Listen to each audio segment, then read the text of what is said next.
It's slow music. How am I going to follow that? Well, you reached Lesko Free Radio again. And, the next hour, man, we're going to teach you so much stuff. I got two fellas in the green room where it's black or something, brown, whatever the room is back there. We hold a rodeo back there to entertain them until they come out here. So I don't know if we'll ever get them out here. But they're terrific. We're going to inspire you today to take any problem in your neighborhood, man, and get that solved, man. You could do it. I mean, the average person could do it. And this is what they're going to talk about. And we got so many things. We're going to talk about the Fiscal Cliff. Jumping off the cliff, what are you going to do? How's that going to affect the rest of the world? Is that going to affect you getting government money to do something? We're going to talk about that. But first, we got lots of stuff to do. Watch this. I believe that anybody in America could start their own business right on their kitchen table with little or no money. See, anything you're going to do in life is going to take a lot of work. But if you really find something you really, really want to do and you learn how to use the system, you'll get over any obstacle. You could start a business on your kitchen table because I'll show you unbelievable government programs that help you write a business plan, apply for a grant, get a government contract, or give you free legal, marketing, and tax advice. There are no guarantees in life, but I can guarantee that the government wants you to start a business because 64% of all the jobs in this country come from small businesses, and 73% of all businesses in this country are small enough to start on your kitchen table. So don't give up your dream. Let me show you how the government will help you start a business right on your kitchen table. Well, first we're going to talk to Shane Sheppard. Now, he's the iGrant guy. He's got an iGrant app. You go to iGrantApp.com, and you see his little app. It's like $1.50, $2 or something like that. And it has copies of completed applications and everything. Now, in the past couple of weeks, he told us some great programs. One about, last week he told you about how the government will come and, if you have problems with your house, they'll come and tear it down and build you a brand new one and let you keep it as long as you say you'll stay there and live for 5 years. Now, what a deal, man. Or another program where they have that he took advantage of, too, and he could show you the applications, where he got 20 people to come and work for his nonprofit organization for free. The government paid them. I mean, they're not free volunteers. They get paid, but he didn't have to. And actually, one of those volunteers also got him like $250,000, to do other stuff, while he was there. Well, today, we got a new thing, particularly now with all the immigration problems. We're talking about changing the laws. Shane's going to talk about a neat program for immigrant entrepreneurs. What's it called, Shane? Well, the program is called EB5. And it was created back in 1990, and basically what it is to help immigrants get their legalization here in America. If they invest so much money in a business, it helps them buy a permanent green card. Ah, so you can always buy your way in, huh? Yes, that's right. Well, so for most cases, it's $500,000. They have to create 10 American jobs. And what that money goes towards is a business in America that usually gets some sort of equity, and then that money is slowly returned back to the investor, and then they get the green card. So it's a pretty good program for businesses trying to get some more investment, as well as the person trying to get legalization. Wow. Huh. So in other words, if you're trying to get in the country and you got $500,000 or could find investors, to do this, you could bring that $500,000 in, get a green card, and that's only like temporary initially for like 2 years or something like that? It is, yeah, it is. And then if you hire people for 2 years, 10 of them, then you get a permanent one, right? Forever. Right, yeah. I mean, the 10 people have stayed slated for 3 to 5 years. And then it's kind of like a loan, but they get equity. But the business pays it back.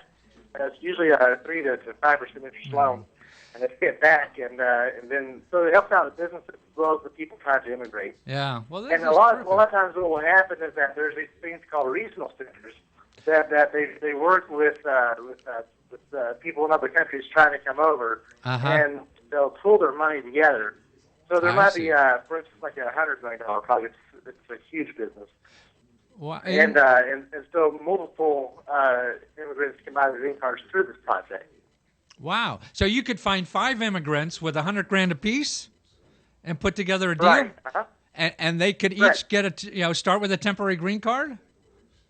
Yes. Wow. Yeah, and then if it goes good for 5 years, three to 5 years, they become the permanent green card. Now, so then does that make you, how low could this get? Can we get 1,000 of them at $1 a piece or something? Maybe so. Well, so something that's also interesting about this is that the money has to be at risk, which means that whenever they invest their $500,000 or whatever it may be, there's no collateral and there's no guarantee that it's coming back to them. I see. The Right. primary is for them to get a green card, and then they hope to get their money back, but that's not the primary interest of it. Now, also, Shane, I see that it's the CMBs, these closed military base regional centers. Are they a place to make this easier, this process? Right. So the process it can be pretty darn complex, honestly. Uh-huh. And the CMB, I believe there might be a website there. But the CMB, what they'll do is you call them up, they'll talk to you for free. It doesn't cost you anything if you have an idea that you need some investment in. Uh-huh. And they'll talk to you, and if they believe it's a good idea that's going to work out for what they're trying to do and what you're trying to do, they'll pitch it to their investors in other countries. Wow. So this is one of these regional centers could help you through the whole process, and they don't charge you anything extra because they're getting sort of like the employment in the area. Is that correct? Right. And also the investor has to pay something. Right. So, right. So the foreign investor, that's where they'll get their money is on the other side of things. Right. Well, this is terrific. Yeah, and you're working with some groups now with this? Yeah, I am. We actually have a downtown building where I work at that some people from Korea came in, and they're dropping about $500,000 on redeveloping an old building that's in disrepair right now. Wow. That's terrific. Well, wonderful. now, we need people from all over doing stuff, don't we? That create jobs, create new ideas. And this is a program, I guess, for people overseas to come here and make us better too, right? That's correct, yes. Yeah. Well, Shane, wonderful. Well, you think about anything for next week yet? Well, I tell you what, why don't we talk about economic development corporations? Most cities have them, and a lot of people are not aware of what they can do for them. What kind these of guys can help out an individual all the way up to a small business to a larger business. And the money is really flexible. It's just a matter of making a one specific contact in each city.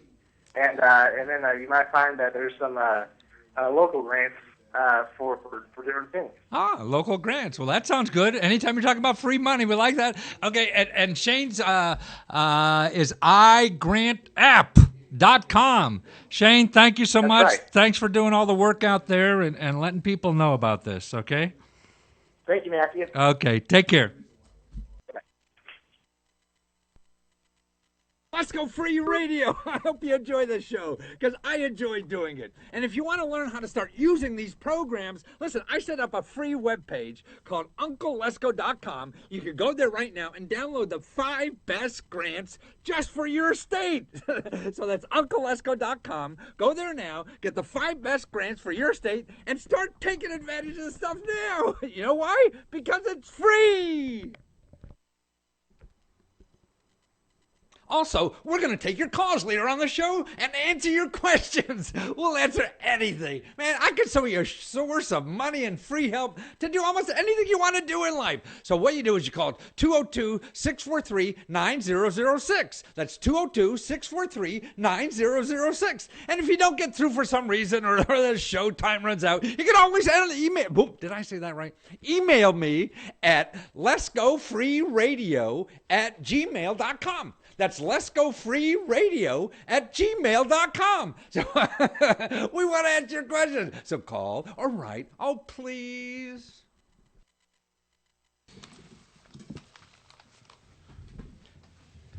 Yeah, the headphones are in case you can't hear me.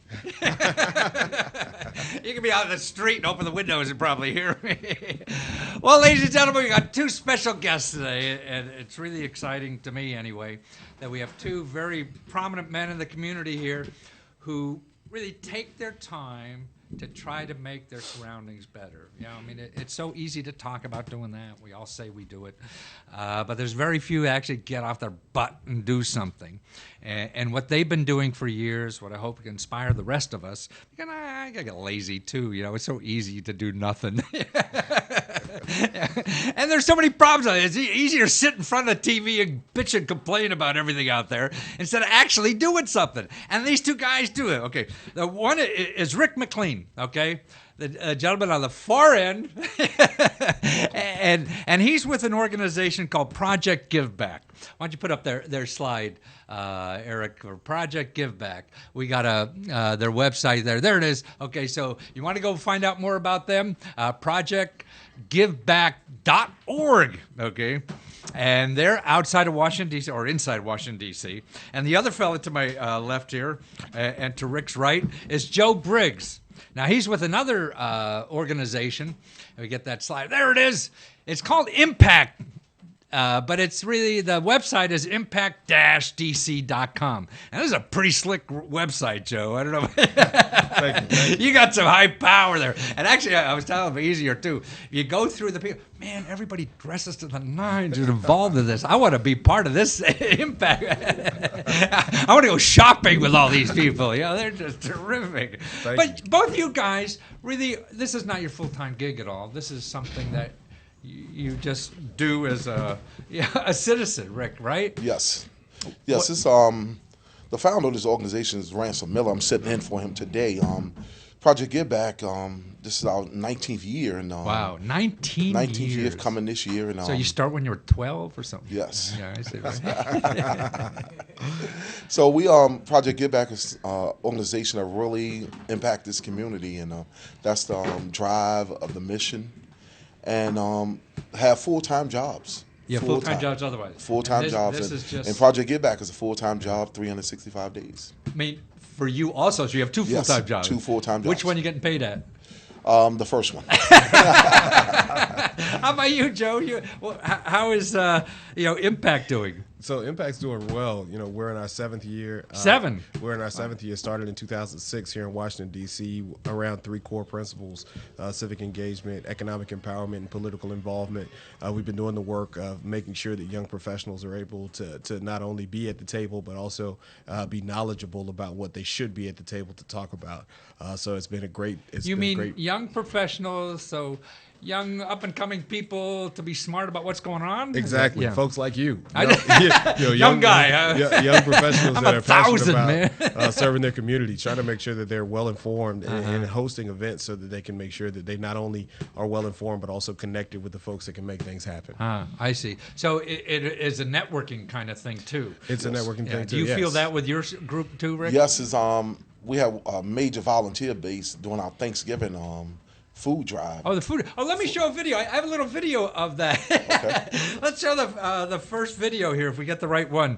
Eric, you see the video project? Right, joining me now live to talk more about this is the founder of Project GiveBack. It's Ransom Miller. Thanks for being with us this morning, Ransom. It's a great show of people you got out here. Yes, it is. We're very blessed to have hundreds, approximately 400 volunteers came out today. We're very excited. KPMG, my sponsor company, gave Project GiveBack the opportunity to serve as its fall outreach program. So all of their representatives came.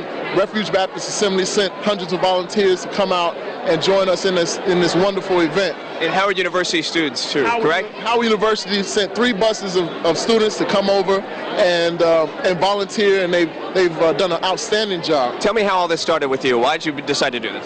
Well, several years ago, 12 years ago, we sat together in a lunchroom and we talked about something to do for the holiday.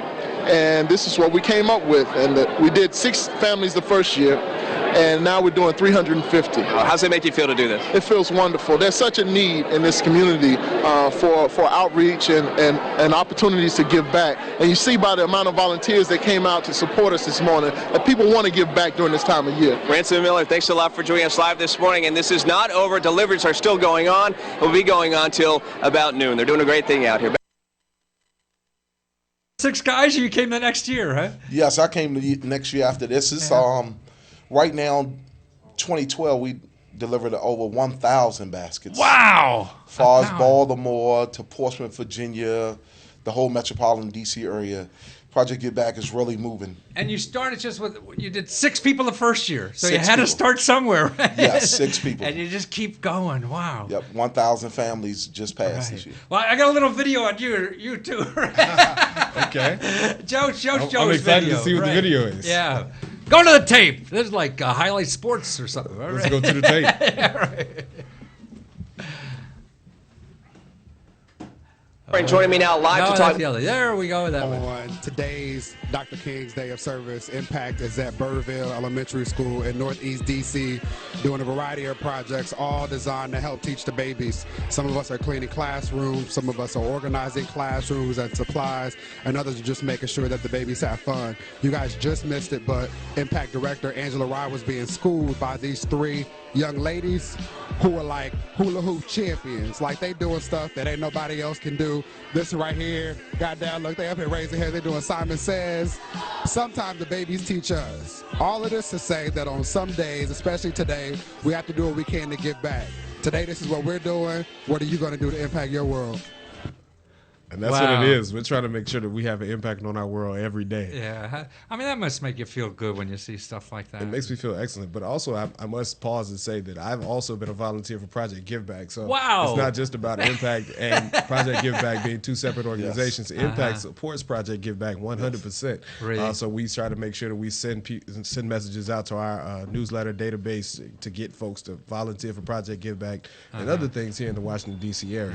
So do you feel that, I mean, when you're talking about it, because I met you guys earlier at all, that it seems like a lot of this, and looking at your site particularly, Joe, is that a lot of this is this networking that happens. I mean, it seems like you guys inspire each other. I mean, you just looking at that fellow talking about, I mean, he's throwing his soul out there, you know, when he's talking about that stuff. I mean, where else? I mean, if you're a stockbroker, do you get a chance to feel that?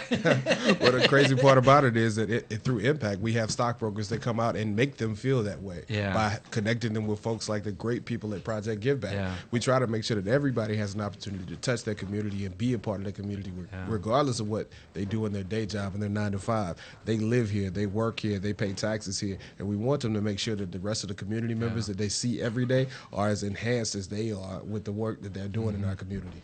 Well, what stops? I mean, like when you said 7 years ago you started this? Yes, sir. You got out of Tallahassee and came up here? Florida I mean, did State, you have a network already in town? You just called all your buddies and say, hey, let's do something good and fun? Or how did you do this? The crazy part about it, I moved to Washington, D.C., didn't know anybody. Actually found my apartment on Craigslist and moved up here without a place I'm looking at your website, man. You got people, all your friends work in the White House now. Well, you know, so that's the progress that you've seen between the last 7 years when I moved up here knowing nobody with just my stuff in the back of my car to now having friends that work at the White House. I'm still the same guy that I was when I moved up here in 2006. And thanks to guys like Ransom and Rick, I've been able to develop a network of people here in Washington, D.C. Rick's a native Washingtonian, so I'm probably going to lean on him. So is Wendy, my wife over there. There's 2 now. So you came up here not knowing anybody. I came up here not knowing anybody, and then I saw a need, an area of need that I thought I could fill. Worked together with my great friend Angela Rye, who you've probably seen on MSNBC, doing a lot of commentating on various issues, including the sequester. I think I heard you say that you're going to talk about later on in the program. So we saw the fact that there was this thing. You would go to a reception here in Washington, D.C. There would be older people in the room and younger people in the room, and the younger people would kind of be standing in the back of the room like at the kiddie table. I see.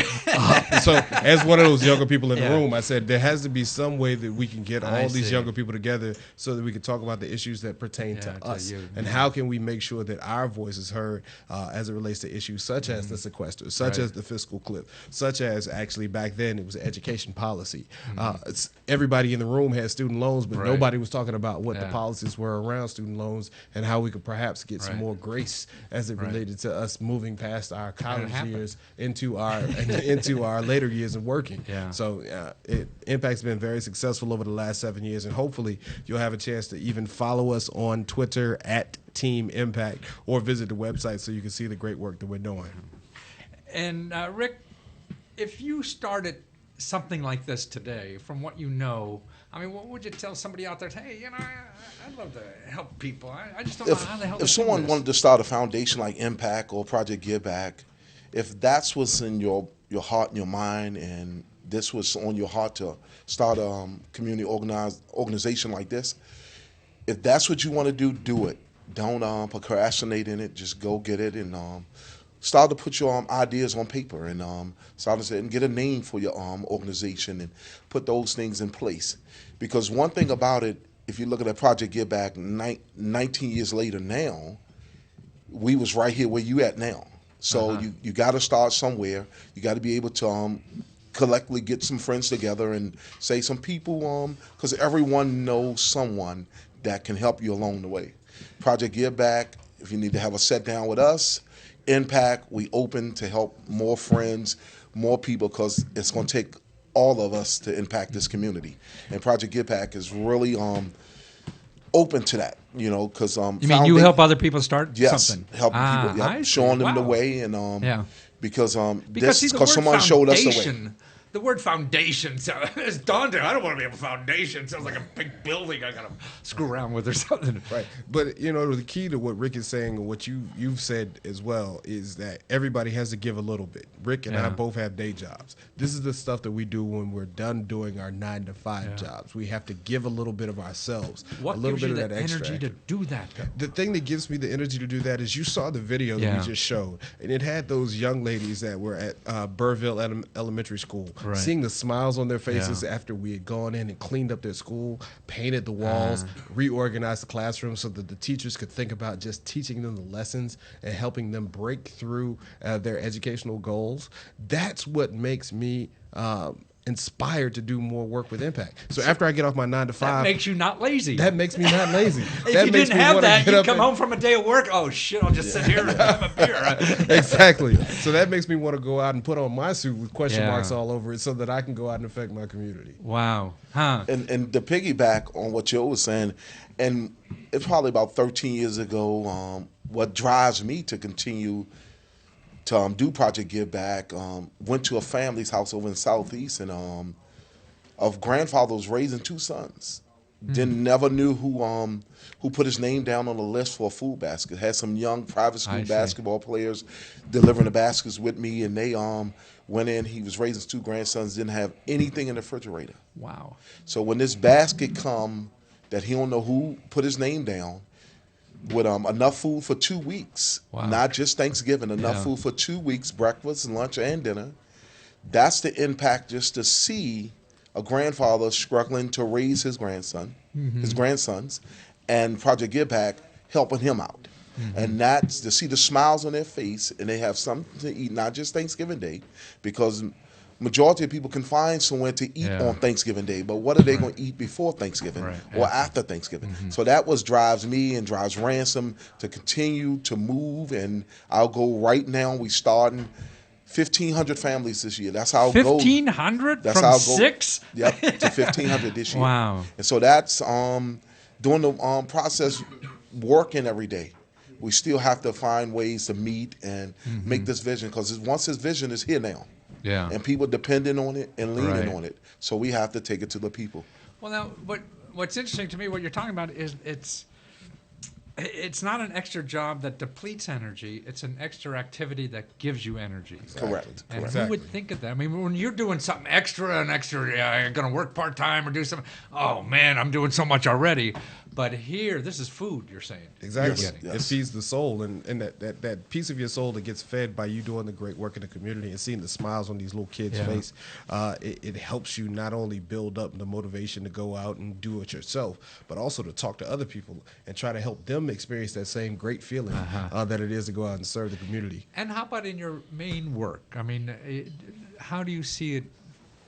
What do you bring from that to your day jobs kind of thing? So what I bring from Impact to my day job is I work with a lot of young men in my day job as well. So the things that I try to bring from my work with Impact to my day job is perfecting how I can help them get better, right? Like, because I'm out doing this work in the community, I can then make suggestions to these young men on how they can also go out into their communities. And hopefully I have a spiderweb effect where not only is my work affecting my community, but their work is affecting their community. And before long, before you know it, there's this whole global effect happening of all these young men doing the great work that they can in their community. Well, I mean, as you talk about this, I would say if you go out and do this kind of work that you guys are doing, you know, and feel that humanity coming back, you go to your day jobs, I would think you start looking at those people you didn't like at work a little differently. Oh, yes. I mean, you see them a little more human, maybe. I mean, in my day job, I'm in the IT field. I'm a network administrator in a big company, and so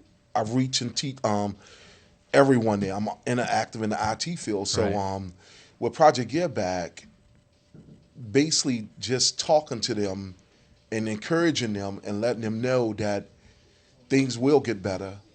You know, reach out to your community and sharing somehow core values with them to help impact their daily lives. And that's what helped me with my coworkers, because one thing about it, if we can do this together, it's going to be a better place. And that's what Project GiveBack drives, and that's what I tell my coworkers. You know, we're thankful that we can help someone.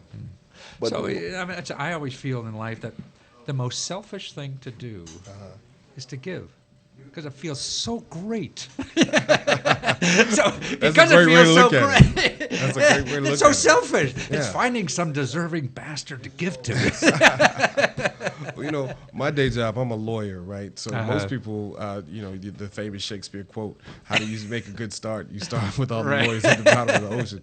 But I think that by becoming an advocate of the people, I'm able to help folks not only get past whatever their situation is, but help folks figure out how to become advocates themselves for other people that may be in similar situations.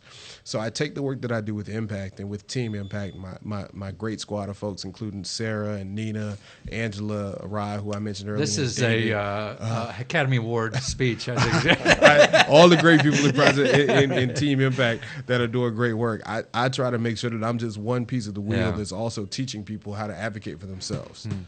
And now, how does someone start? Okay, I mean, you guys are inspiring. Okay, I'm still sitting on my chair at home, hating the job I got to go to on Monday. And what the hell do I do? I mean, how does it take a lot of my own money to do something like this? I mean, you know, it didn't really take a lot of our own money to start Impact, but it did take some. But most of all, what it took was sweat equity, right? Like, so we started Impact in July of 2006. We were sitting in a restaurant, Angela Rye, David Johns, Simhar Araya, and Adria Crutchfield, sitting at a restaurant in Silver Spring, Maryland, trying to figure out how we can solve this problem with the young people not being as involved and not being as engaged as they could be. And as we were sitting there having brunch, we said, okay, we can either stay here talking about this while we're sitting here enjoying these eggs and waffles, or we could get up and we could do something. What was your first project? The first project that we did was a networking reception that happened in 2006. It was You threw a party. We threw a party. And that was the first thing we did. Everybody likes having a party, right? So we threw a party trying to get all the people to come in and understand that this new organization existed, and they came. Right, so within 2 months of us starting Impact, we threw a party. Over 600 people came to an event that we did here in Washington, D.C. And from that point on, we haven't looked back. So Rick, if I was somewhere out in Colorado or something and wanted to do turkeys on Thanksgiving or food like that, so would this be a good model maybe to, hey, well, I'll get my buddies together at a party and we'll figure out how to do this next Thanksgiving? Yes, it's a good model to start. Global, we started in down in Portsmouth, Virginia, and just basically reaching out to some of my friends, and they was like, Rick, we know you doing this big project in D.C. area. How can we bring it to Portsmouth? Oh, I see. I was like, okay, we make contacts with Walmart in Portsmouth. We don't have a headquarters there. You reach out to families that's in need, and we'll send a list to you. And we'll see what all the items that we have here, we're going to make sure those families have the same items. And that's how we impact 10 families in Portsmouth, Virginia. So no way. So somebody in Portsmouth said, hey, I want to do what you're doing in D.C. And they called Walmart. Now, how does Walmart No. I would call Walmart to find a food vendor in their I see. area. Okay. Oh, I would call the food vendor. Because you're here, Yes. you know the system. Yes. So someone could call you, and they could be in New Jersey and want to do this. Yes, And so you we- can help them do this. So huh? basically, Well, now you're talking, man. once we get the wheel, Yeah. the cake has already been made. Now we just got to show them Yeah. how to make the cake over and over. So I the see, thing yeah. is that in Portsmouth, we basically had a couple of my friends there. They said, Rick, we need to impact this community the same Yeah. way. So basically, show them the model. This is what we do. We find the families, and we deliver the food. Project GiveBack is one of the only organizations in this metropolitan area Yeah. that takes the food to the people. So in other Everyone words, you're else- saying the guy in New Jersey could get a franchise from you. Yes, yes, he can. And it doesn't cost him anything. You Don't just cost sell him him the anything. skills. Yep, Right. don't cost him And he anything. gets his buddies. You help him arrange where Yeah, to help get the him arrange food it. and all that He- kind of right, stuff. right. So you're going to do everything for them. Yes. The guy doesn't have to know anything. He don't have to know anything, and basically And just just have trying some to friends. get his foundation name. He can He doesn't need that though, does he? he don't need that. No, he he doesn't need don't nothing. need a foundation unless he want to move into his own thing Yeah, and something right. But- different. But until then, he could just use you. Use his Yeah, will yeah. right here. Yeah, So this and- is a good because model. you have the contact. So why the heck would he want to? Yes, so, correct. Wow. Well, now Right. that's cool. So, and one of the ways that Impact supports it is by when we throw, a reception, one of our main core events, we would take down everybody's contact information and offer to reach out to them when we hear about projects like Project GiveBack. So we'll take all the contact information down, and then when people like Ransom and the folks at Project GiveBack reach out to us and say, hey, we have an event that's happening in this part of the country. Can you tap into your newsletter listserv? And we have about 60,000 people on our newsletter listserv right now. Can you tap into your newsletter listserv, segment the people out, send out a message so that we can get volunteers to come out to our event? We'll do Somewhere that else, on behalf. yeah. We'll do that on behalf of organizations I like see. Project GiveBack Right. and other organizations. Impact has been very successful in figuring out how to I reach out see. to the population that we care about and the population that care about. So the you're same getting like issues the that we Obama campaign. Huh? do. Well, You got all those names, man. People want to give. Yeah. you So gotta no, do but something what with the you're saying, information. if I want to do something good in North Dakota or something, you may Yes. have folks in your list. We may have folks in North Dakota. Exactly. That you I could definitely send have them folks in stuff. Boise, Idaho. I say, oh, that you could tap into you, and so it'd be getting a hold of Impact and arranging that to happen. So, Yes. Exactly. Yeah. Exactly. Yeah. And, so- and that's the goal, just allowing this thing to happen everywhere. Yeah. Because everyone is in need, especially not just during the holidays. We do a Easter egg, and I was just talking to Joe about it coming up on March 30th over in southeast part of DC, and with some kids that didn't grow up with an Easter egg hunt.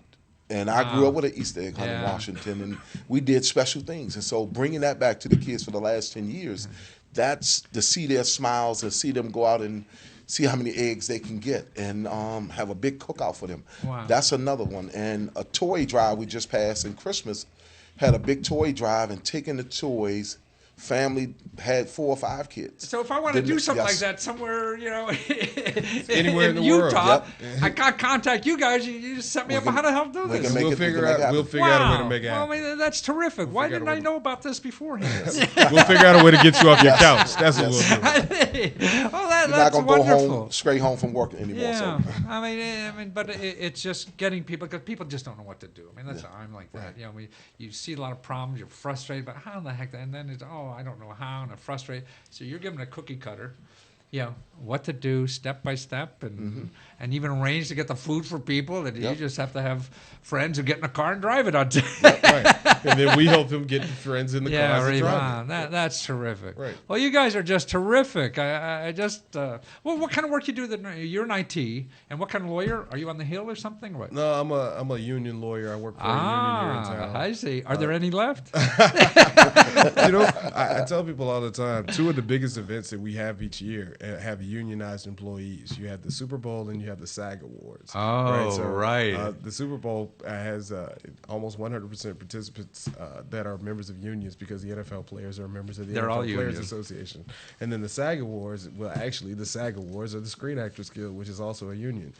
So I work at a local union here in town, trying to make sure that I protect the working rights, working conditions good for you. of folks. Wendy's an old union. Yeah. Farm workers. Now that goes way back. Oh, wow. Real union. That's awesome. Football heroes. Great to see you. You guys, Tommy, I want to go over some of the scary stuff they're talking about on the sequester and whatever. Show that first slide. Okay, everybody's talking about it. Now, what bothers me about this, and I've been studying government programs for probably 30 years or something. Through the Reagan administration, everybody says it's going to go away and all this kind of, and people around the country don't know Washington think, oh, the government's going to disappear next Tuesday, and it's going to all be gone. Listen to, and everybody's crying about what's going to happen.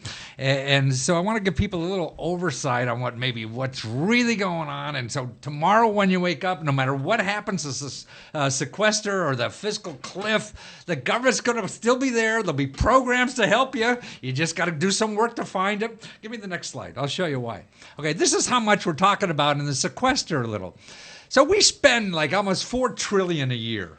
$4 trillion. Man, when I started, it was like $1. Now we're talking about sequester is $85 billion. $85 billion out of $4 trillion. That's like 2%. So that just think if you lost 2% of your income, okay, what's going to happen? Get rid of HBO or something like that. Something's going to happen, right? But it's not going to disappear. You're not going to lose your house or whatever, these kinds of things. Show me the next slide. So it's all a function of how much it. And another thing that people realize that I've been watching this for years and years, the top line on that, the government, this is from 1980, it grows every year, no matter who's in town. You get the diehard Republicans are going to cut everything in the world, and the Democrats will come in and they say they're going to grow everything, which is silly too. But it just keeps growing no matter who's in town. So, and then here's the third reason. Show me this next slide there, Eric. This is even more important. We are so hypocritical as a nation.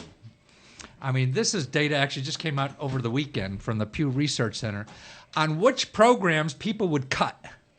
Okay, if you go down the list there, from veterans benefits, Social Security, only 10% of the country would agree with cutting Social Security.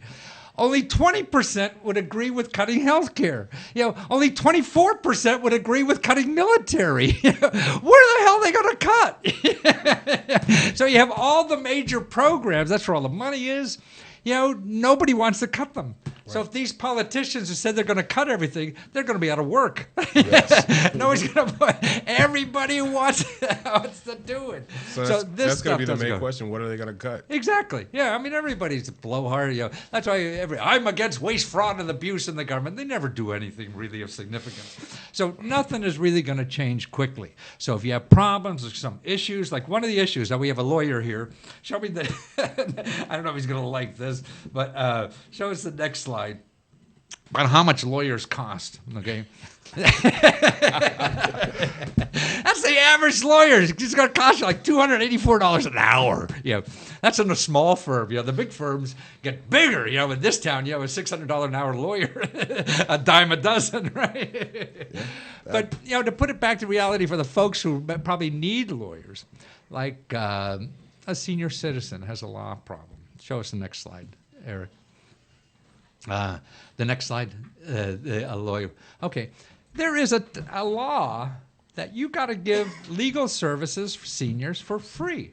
Right. Okay, so if you're sitting there with a family, somebody that, is a senior, doesn't, needs a lawyer, and you hear about the sequester, the government's not there, so we can't do anything. Nonsense. You can call this number and get free legal help for any senior. I called it just like 2 days ago to show you. It's still there, still working. Run the video, Eric. I'll show you. This is me at home. Thank you for calling the Elder Care Locator. An information specialist will be with you shortly. Para español, marque el número dos. Your call is important to us and may be monitored and recorded for quality assurance purposes. Please enter your zip code.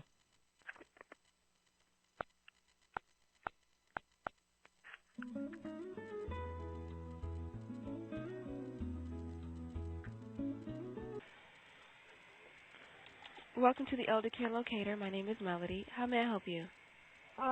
Maybe you can't. Listen, I'm trying to help my mom. She lives down in Vero Beach, Florida, and she needs some legal help. And I was wondering, is there a service like for seniors, for legal advice? Okay, I can locate a resource in that area. You said you lived in Vero Beach, Florida? Yes. Okay, and how did you hear about our service, sir? Well, I just knew of it somewhere. I don't know where. Oh, right, okay. So I searched online for elder care, and I found your 800 number, yeah. But there are, I mean, like under the, what is it called, the Older Americans Act, there's some kind of legal services, yeah. Yes. Okay, one of them is called the Florida Senior Legal Helpline. Uh-huh. Right, their telephone number is 1-888. 1-888. 895. 895. 7873. 7873. Okay, is there another one in case? Just to make you aware, their office is open from 9 to 2, Monday through Friday. 9 to 2, Monday through okay. Right, the other option is through the Florida Department of Elder Affairs. Uh-huh. And that's to seek a legal referral for an older adult. Oh, okay. All right, and their number is 1-800 963 5337. 5337. Okay, now the legal referral, so that's a charge service then, wouldn't it be, or what? Not necessarily. Not necessarily. When you speak with them, you can just say you're looking for free legal referrals for an older adult. I see. Okay. Because there's some kind of funding for the seniors for legal services, right. Is that it? Mm-hmm. Yeah. I see. Well, wonderful. Well, what else what's your normal kind of problems? I never knew you guys existed. What other kind of stuff do you help with? Well, we just locate programs to help older adults in their state. So it just depends on what a person is looking for. It could be anything from meals to transportation. So if the mom needed a ride to get to a doctor's appointment, and I live in Arizona, and she's in Florida, I could find like a service that may be able to get her there? Right. You would contact the Agency on Aging of Palm Beach and Treasure Coast. All right. Their number is... And I do have their number. Okay. It is 1-866. 1-866. 684. 684. 5885. 5885. Oh, that's great. What any strange kind of service I wouldn't even think about asking about? I mean, like, do you recall, besides transportation or, the other kind of thing? No. It's usually the same thing over and over again. Meals, transportation, caregiving, legal help. So they're the big issues that the seniors have, huh? And so people could call you and find a service or a government program or something like that, a local program that could help with that, huh? Exactly. Right. Well, wonderful. Well, thanks for being there. All right. You're very welcome, sir. Did you want to be connected to one of those resources? No, I'll give them a call. Thank you. Okay. You're welcome. Okay. Bye now. Bye-bye. So what do you think, Joe? You worried? I'm not worried at all. As a barred attorney in the state of Maryland, and actually I went to law school down in the state of Florida, and I know a lot of people in the Florida bar, including my wife, who's a member of the Florida bar, even though she's working here in D.C. Pro bono services was one of the reasons why I got into the field of law, so that we could provide services for free. And I saw the number that you put up earlier, $284 an hour. I don't quite make that much money. But one of the reasons why they charge so much many times at firms is so that they can have a certain number of hours that they can provide free services. So the community is getting together, even there, and paying for the services that they're providing to senior citizens and homeowners that can't do their own bankruptcy work, and even the people who don't have a lawyer that can represent them in court on criminal matters and sometimes civil matters. So great to see that the elder care line is working. And thank you for taking us through that exercise. Yeah. Well, the other thing, too, about now, this is, these lawyers are getting grants from the government to provide the work. It's not in addition to the pro bono work. Yes. So that's what's cool about this. So here's the number. Anybody looking, need that kind of help. There's the number, 677-1116. That's what I called. And the database is good, too. You can go to that database online and find out all kinds of free stuff for seniors that are out there. And a lot of this, that's not income. See, what bothers me is that's not income eligible. Okay. So you got millionaire seniors. Who could be calling into eldercare.gov. Right. Yes. That's good to know. Exactly. I plan to be a millionaire senior. Right. Ride me to the golf course, huh? Another thing, I had a guest hooked up today, and he bailed out on me at the end. It was from the put up the next slide, Eric. From the Christian Science Monitor. The sucker. He said, "Yes, I want to go." And they had a great article. This is a full, section about 10 pages big, about 10 surprises for tomorrow's job market. I mean, that's what I'm trying to get people thinking. Hey, you got to keep one foot in the door, one foot out the door, and always look at where the waves are going, to catch that wave coming, because it's tough swimming upstream. So you want to know where the stuff's flowing. And this guy did a lot of good research. Some of it's old, some of it's new. Let's see the next slide, Eric, on this that he has. Eric. Oh, Eric's got headphones on. The next slide. There it is. Okay, the new jobs. I mean, this is, you want to know what's growing in our country. Okay, over the next 10 years, these are the fastest growing jobs.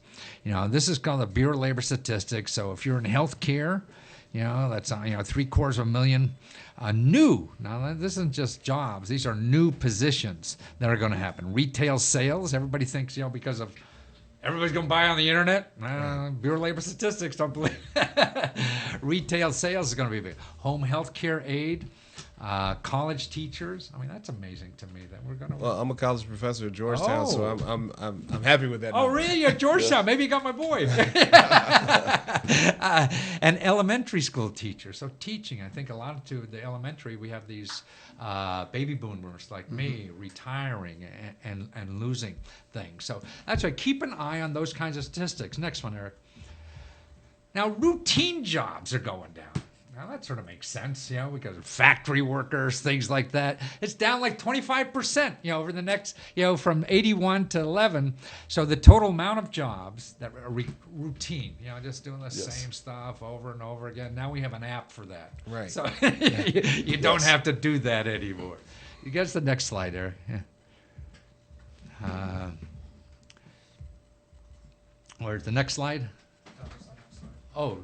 Factory. Boy, it looked like the last one to me. I mean, I don't know about you, but you read the headlines about factories. The factory sales are going up. Exports are going up. We're exporting more stuff around the world now and all that kind of stuff. But the actual jobs are going down.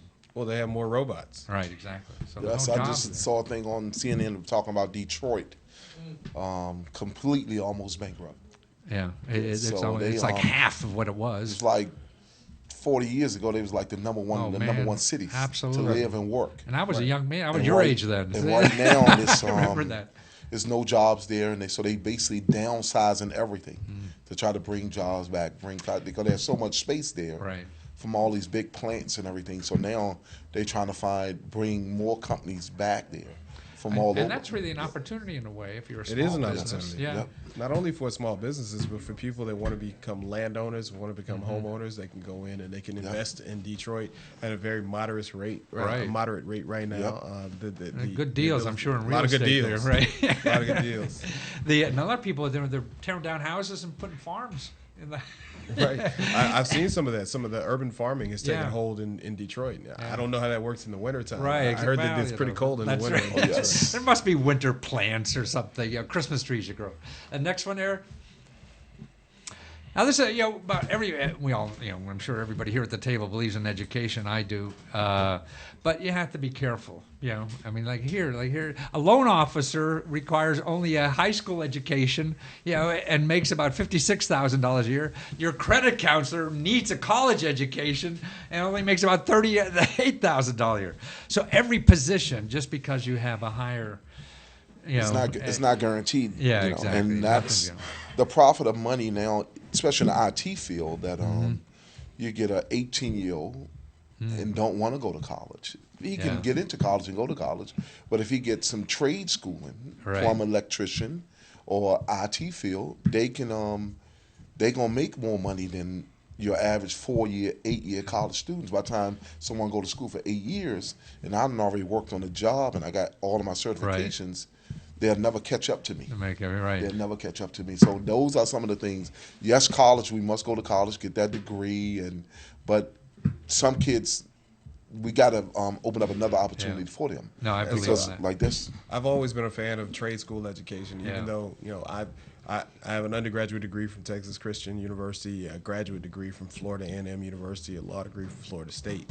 But let's be clear: if you have the desire to go to trade school, I support that 100%. Oh, absolutely. Because at the end of the day, you want to get the best education you can for the least amount of debt that you incur. Absolutely. And if trade school is going to help you do that, then I agree with that 100%. Oh, not only trade school, man. I just believe in the community college system, man. The community college system. I'm a huge That's fan the of the best community college deal we system. got in this country. That's it. The community college system. They finally realized that in D.C. turning UDC and a community college and a 4-year. It took 700 years. I know. I remember. I was one of the first professors there. Yes. Yeah, wow. But they finally turned it down. Way back. Next slide, Eric. Yes. Yeah, no, I believe in that. Oh, that's it. Here, green jobs. Oh, this article is interesting because you said how people are funny messing with the numbers. I believe in green and things like that. It seems like we don't do that. We're really screwed in the long run. But people messing with the job, how many real new jobs there are in the green that are green. They're reclassifying old jobs and calling them green and stuff like that. And now the data saying it could be 4 million or 100,000. A little bit of gap between those two numbers. I know, that's right. So you got to be careful with it. And talk about green. I mean, the energy. I mean, you're talking about a company now has 1,000 employees down in Houston. It's going to give every employee a $100,000 bonus. Every employee. Which company is They need a lawyer. I'm on my way. And do they need any legal representation? Hillcorp. And it's energy, and the fracking. I mean, we are going to produce more energy than Saudi Arabia in the next couple of years. I mean, it's just crazy. That's why we got one say everybody's going green, and the other thing here. Now this is a study that this guy talks about too, where they estimate. That should be 2020, not 2002. In 2020, 1.3 million. Wow. New records. New workers by 2020. Yeah. Wow. And nurses is only 700,000. Wow. Well, I guess that means that we're going to be using a lot of energy to get these nurses back up to work. Yeah, I mean, it's just funny. That's why data is important, but people throw around facts like, who the heck knows what really? So if you're making a decision about something, make sure you get behind the facts and know the if, ands, or buts. Eric, the next slide. I think I got one more on this thing. And then going to show you a little bit about what your president is doing, or our president, right? Everyone says if it's not my guy, it's offbeat jobs. That's another thing with the growth of the economy and stuff. Man, one of the biggest growing jobs is non-farm animal caretaker. Maybe you can do that downtown Detroit. Yeah, maybe on those new farms that you put in the middle of Detroit, you could become a non-farm animal caretaker. Well, you were a jock, right? Yeah, I did play football. Yes. So that's another big growth area is being a professional athlete, coach, umpire, stuff like that. Next one, Eric. Hi, take care. Okay, now there's two great sources I think in the government for helping you with careers. Choosing careers, getting help, training. You're talking about technical skills. You want to go 6 months to learn to get a certification or something like that. Mm-hmm. Well, Department of Labor has that kind of money. You get up to $6-8 grand, and that's just 10 grand to become a massage therapist or a technical thing, or get a green job. And the servicelocator.org. Go there. You put in your zip code. And it shows you the offices, where you live. You contact them, ask them they'll help you with the resume. They'll help you train for a job. You have a business, you're trying to lay off 10 people. They come out and help the people you're laying off find new work anywhere. You can call them up, and they'll come into your business and help them fill out everything for the benefits and help them look for jobs and all that for free. Wow. I mean, there's companies around that pay a lot of money, charge a lot of money to do that. Servicelocator.org. Yeah, but they'll do that for free. Now, here's the next thing, too. I mean, we talked about earlier, all of us here, about community colleges. Now, this is a website you can go and find your local community college. Because if you are stuck at 45 years old, have nowhere to go, you go back to community college, get a nursing degree in 2 yeyears. And now you could be a part of that 750,000 Exactly, people right. that need a job. And making 50 grand. Yeah. Don't have to be a barista. Right. And it's aacc.nche.edu. God, it's 5 up already. Yeah. We ran out of time. Oh, wow. Oh, my goodness. Well, you guys, let me show you the last still here I have with the Academy Award. No, I'm sorry. That's the next one. Right before the last video. Now, I say we have to go through. We don't have time for those. I talk too much. I didn't let these guys I know before that. Where's the Academy Awards store? My goodness. Well, anyway, for the Academy Awards, I lost it there somewhere. We don't have it. No, 31? 31 there? No, okay. Okay, let's just put 32 on. This is how to get grant money to make your movie. So next year, you'll be in the Academy Awards. Thank you so much for sharing your expertise, thank you so much. guys. Thank you. Thank you for everything. Thank you for having us. And, thanks for helping everybody, and I hope I get you some calls. People want to copy what you guys do. Hey, they can follow me on Twitter at Joe Briggs ESQ or at Team Impact. Team Impact, and you? And they can go to our website, projectgiveback.org, or follow us on PBG, Project Giveback on Twitter, and follow us on Facebook. So websites don't mean anything anymore. See, I'm giving everybody a website. I'm an old guy. Okay.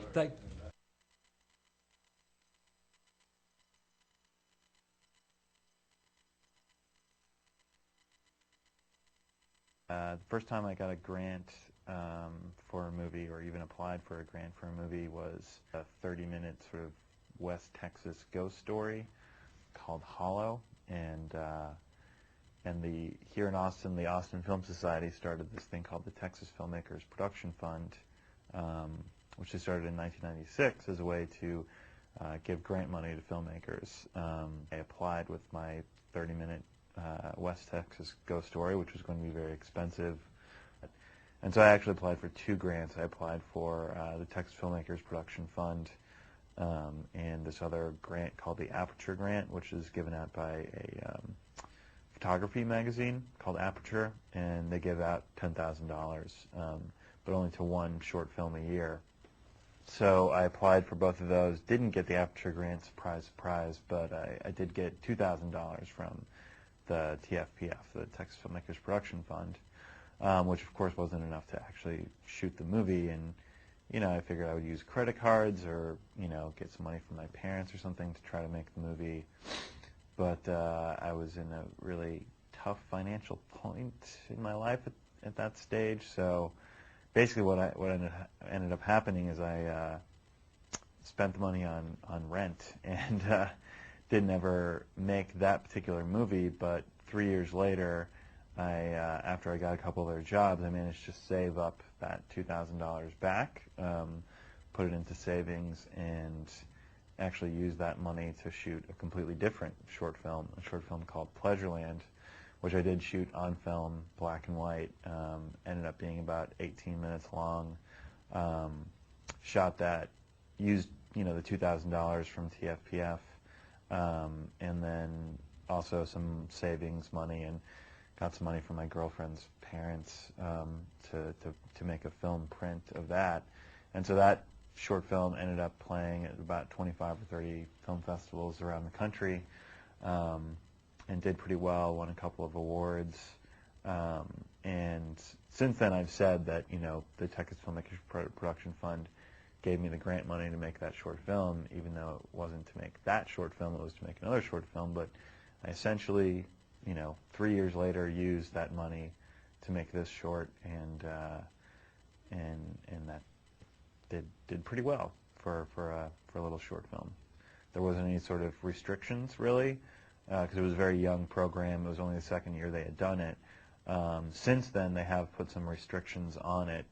Basically you sign a contract that says you are going to use the money for this project in these ways, and if you make any changes, significant changes to the project or to the to how you're going to spend it, you have to let the Film Society know. His idea has always been, we're funding the filmmaker, not the film, You know, the idea is that you're supporting an artist, not necessarily a specific piece of work. Although for this grant, you are required to submit a budget and a proposal and make it very, very specific. You know, down to the specific line item in the budget of what you're going to use this money for. But so there is flexibility there, but they try to, you know, make it so that the filmmakers really have to think about what they're doing and what they're asking for, and you know, be very specific, and you know, no one ever got mad at me for actually making a film, even though it wasn't the film. Still, I made a film, and it did well, and they even help me out with doing a screening of sort of as a local premiere of the movie.